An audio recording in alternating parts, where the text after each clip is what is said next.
Welcome to a special Spidey Friday version of the A&M podcast. Not Marvel Monday, because this is Friday. Just we wanted to get together because we just saw Spider-Man Brand New Day.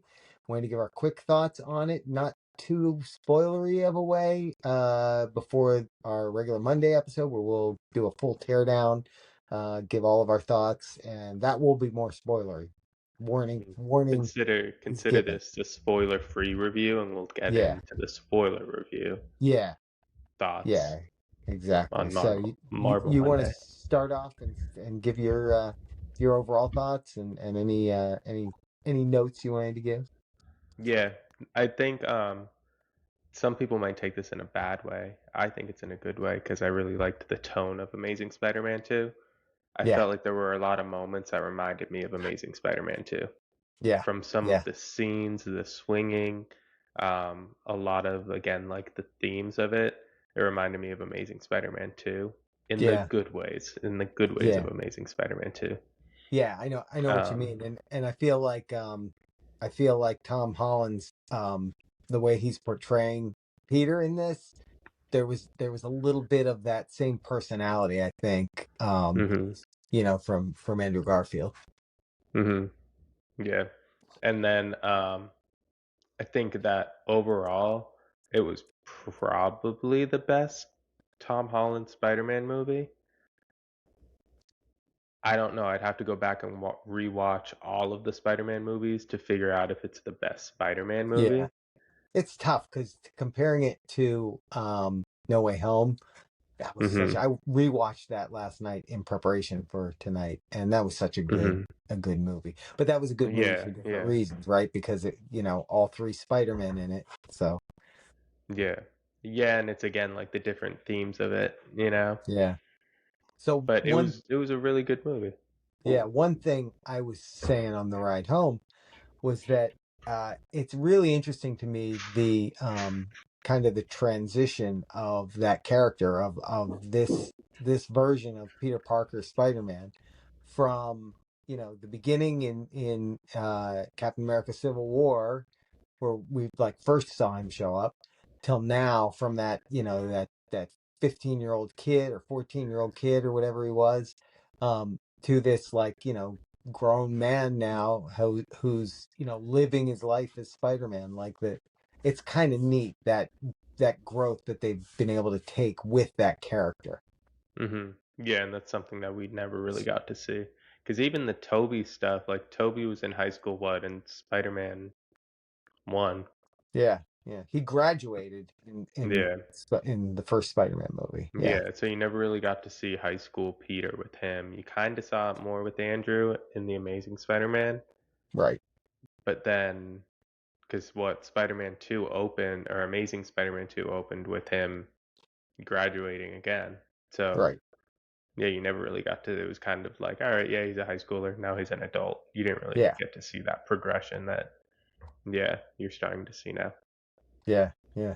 So one of the things, and you kind of talked about this a little, but one of the things that I think was my favorite part of this movie hmm was, and I didn't know how this was going to work out from the trailers, and this isn't really spoilery, so don't get nervous, people.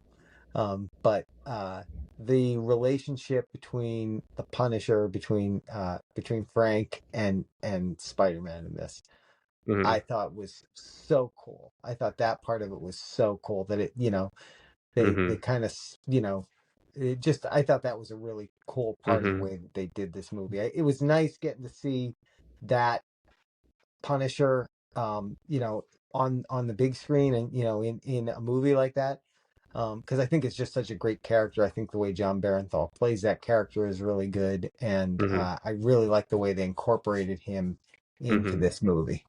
Yeah, getting to see a, like, I want to say funny because he's not like a comedic relief character, but Right. I guess like a wittier, like more lighthearted Punisher, if that's the word for it. Yeah. Yeah. Yeah. It was Especially. like nice to see rather than like this sort of like R-rated show where it's always like Yeah. dark, you know? Yeah. Yeah. Especially after that last special that was on Disney Plus, the One Last Kill. Mhm. um, that was a really dark version Mhm. of the Punisher too. Like more, I would almost argue more dark than the two seasons of the Netflix series was Mhm. with that Mhm. character. So yeah, yeah, he's still he's like they didn't make him like Yeah, a again, Frank like Castle they light. yeah, and they didn't make him like the comedic relief guy of like, No, let's bring no, in Punisher just to crack some jokes. yeah, yeah, that would have been weird. Um, so one thing I'm gonna say, and I don't really think this is spoilery, but well, no, I'm not. I'm not gonna. We'll talk about that on Monday. I'm worried that it would be spoilery, so I'm not going to talk about it. It's something related to the villains Mhm. in the movie. So Mhm. I I'll say I think that everybody did a good job in their specific role. Like Tom Holland, the way that he portrayed Peter at this moment in his life was really good. yep, Sadie yep, Sink in her role did a really good job. yep. And then As Mayday Zendaya Parker. Oh and yeah, Zendaya and is it Jacob? Jacob yeah, Batalon? yeah, yeah. Yeah, Ned. Ned. Ned. He's just Ned. they they all did like really well at, and there's somebody else, we'll get into that in the spoiler review, who came back that was kind of unexpected for me. I don't know about Yeah, you. yeah, Um like all of everyone played their roles, I think, in a really like good way that did, like there were moments that I personally started to get like a little bit choked up. yeah. Oh yeah. I'd heard. I think it was actually Zendaya that said that it was a tearjerker, and there are parts of it that are a tearjerker. Um, Mhm. the ending, I liked the ending. I liked Mhm. the very end ending. I really liked the way that all played out. Mhm. Um, Are you saying the post credit or just the end no, of the not the movie? post credit scene. Yeah, Okay. I have theories on that we'll talk about on Monday. Mhm. uh, Yeah, on what that the means. the end of the movie I also had some questions about. I liked how it ended, but that's, I was talking to Nicole on the ride home. I don't know how it sort of like ends Yeah, yeah. The because I ending could does see leave you it. with some questions like, hmm, Yeah. yeah, Yeah. yep, I agree with that. Um, so overall, 1 out of 10 stars. Mhm. Yeah, What do you somewhere give around it? there. But no, I said one I out of thought you 10. were yeah, I thought you were rating it 1 out of 10. No, Um just coming out of it, like between an 8 and a 9 out of 10. That'll yeah, probably yeah, fluctuate. There's yeah, probably like yeah, a little bit of like a high right now coming out of yeah, it, but somewhere between an 8 and a 9 I would say is going to yeah. be where I it ends up falling. I think that's fair. I think it's tough to give anything a 10. I will Mhm. say I liked it more than I thought I was going to based on some of the things that I'd heard or the not even rumors, but the alleged leaks, some things that I'd heard that Mhm. didn't happen in the movie, that I'm Mhm. glad didn't happen. Mhm. So I would rate it higher because of that, because my expectations going in were that certain things might Mhm. happen, and and because those things didn't happen, I actually liked it more. So I would lean stronger towards the 9. You know what drags it down a little bit for me, especially away from a 10, is Nicole had even mentioned this, like there were points where it felt like it was sort of just like going slow. Yeah, Like the I pace got slowed I down. agree with that. I do agree with And that.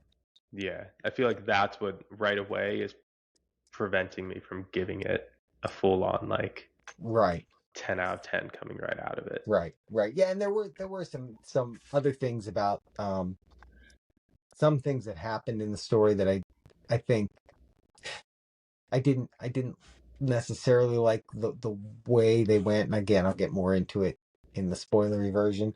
Or we'll talk about it after we're done recording this. But yeah, I would say maybe you're right. Maybe between an 8 and a 9. Um, Mhm. but like you said, definitely one of the best ones with Tom Holland. Like I said, this or No Way Home I would put there. I Mhm. it would depend on if I, watch them back to back. I'd have to do, I guess, like completely back to back to really say Mhm. which one I like better, but definitely worth seeing, definitely one I would see again. Where do you think it ranks in terms of forgetting about No Way Home? Hmm. Um, forgetting about No Way Home. You That get that? that's yeah, that was a Um, good that was good. the multiverse saga so far. Where do you put it? It feels like it's not part of the multiverse saga, I guess. Now, Mhm. see, I shouldn't have said that because that's kind of spoiler. But these movies always feel kind of like they're in their own thing. Mhm. You know, Well, I mean, like because No Way Thunderbolts. Home wasn't. Thunderbolts is connected to the multiverse saga, Yeah, right? yeah, yeah, exactly. Yeah. Yeah. So, I mean, I would probably always weigh the Spider-Man movies a little stronger in that aspect anyway, because they're just, like comparing to Thunderbolts, which was a good movie. That was a good movie. I'm not throwing shade at it, but mhm. it's Spider-Man, so it's better. Um, so I don't know. I would rate it as one of the better ones in the multiverse saga so far. Mhm. Yeah, I just But wonder how it's gonna like connect to everything. Again, not yeah, getting I too much yeah, I do into it, too. I but do it too. felt Yeah. very much like, especially like with Punisher in it, it felt like a very like disconnected movie even from the MCU. Like if you take Yeah. out the MCU characters in it, it feels like it could have been a standalone Spider-Man movie without Yeah. major implications for universe building or expanding or Right. anything like that. Like I Right. think it did really good as just if you watch it as a standalone movie. But I guess Yeah. like all of them have kind of been like that. No Way Yeah. And Home aside, like Far From Home was kind of a more grounded, yeah. I mean, not Street level. grounded, I mean, but that's like but not even that's street level, but like disconnected movie. yeah. Yeah. Yeah. Like But I think of it you more as don't the need street to level. watch Far From Home to understand Right. a movie outside of Spider-Man, you Right. know? Right. True. True. I mean, part of this, without being spoilery, you kind of do have to, know the kind of the larger MCU to understand some of the characters that were in it, obviously. Mhm. But yeah. So that's, I think, yeah, I think we'll save more anything more for Monday's episode, because otherwise we won't have anything to talk about Monday. So Yeah. make sure you check it out. But I think we both said like we'll put it at an 8.5 out of 10 stars. So yeah, Might change if by you Monday. if you've gone and seen it yourself, comment what your rating would be on this one, and yeah, we'll have our full spoilery discussion Monday morning. So tune in. Ba, ba, ba, ba, ba, ba. Ba, ba, ba, ba, ba.